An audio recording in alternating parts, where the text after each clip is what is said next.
कि चुनाव जीतेंगे तो प्रधानमंत्री बनेंगे, और वो प्रधानमंत्री बनेंगे तो उनका जो भतीजा है वो बीसीसीआई का सेक्रेटरी बनेगा। तो मेहनत बेगूसराय से नहीं, बिहार में और पूरे देश में इंडिया गठबंधन की एक लहर है। और जो बात 400 से शुरू हुई थी एनडीए के द्वारा, वह बात जो है आप काफ़ी फीका जो है होता हुआ नजर आ रहा है।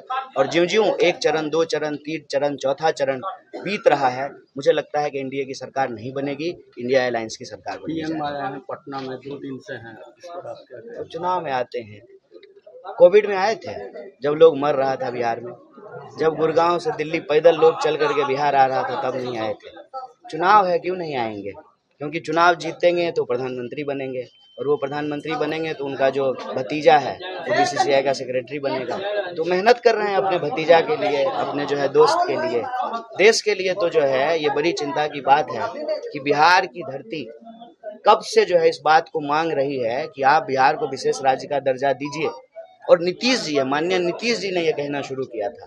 तो नीतीश जी तो अब अलायंस में भी हैं मोदी जी के साथ में ही जो है घूम रहे थे रोड शो में, तो कान में पूछ लेते नीतीश जी कि सर अब तो दे दीजिए बिहार को विशेष राज्य का दर्जा। चुनाव के लिए आए हैं, इस वक्त ही बिहार के नागरिकों को, बिहार के मतदाताओं को प्रधानमंत्री जी से ये पूछना चाहिए कि 1 लाख करोड़ और 50,000 करोड़ आप बिहार को दे रहे थे, कहाँ है वो? क्यों नहीं आप बिहार को जो है विशेष राज्य का दर्जा दे रहे हैं? और यहाँ के नौजवानों की जो तकलीफ है, जो किसानों की तकलीफ है, जो गरीब मजदूर लोग हैं, जो खेती करने वाले हैं, दुकानदारी करते हैं, किसी तरह से अपने जीवन का गुजर बसर करते हैं, उनकी आवाज़ क्यों नहीं सुनते हैं?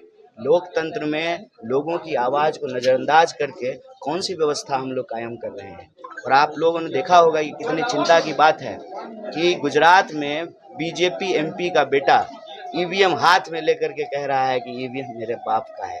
तो तानाशाही देश पे थोपी जा रही है। वो पटना आए कि दिल्ली जाएं, मुझे लगता है कि इस देश की जनता जो है वो अब तानाशाही बर्दाश्त करने को तैयार नहीं है। मुझे लगता है कि जनता शायद जो है उनकी इस साजिश को समझ गई कि 400 सीट ये इसलिए मांग रहे हैं कि संविधान बदल दें, तो शायद इस बात को उन्होंने बोलना थोड़ा कम कर दिया है और यह आवाज़ थोड़ी फीकी हो गई है।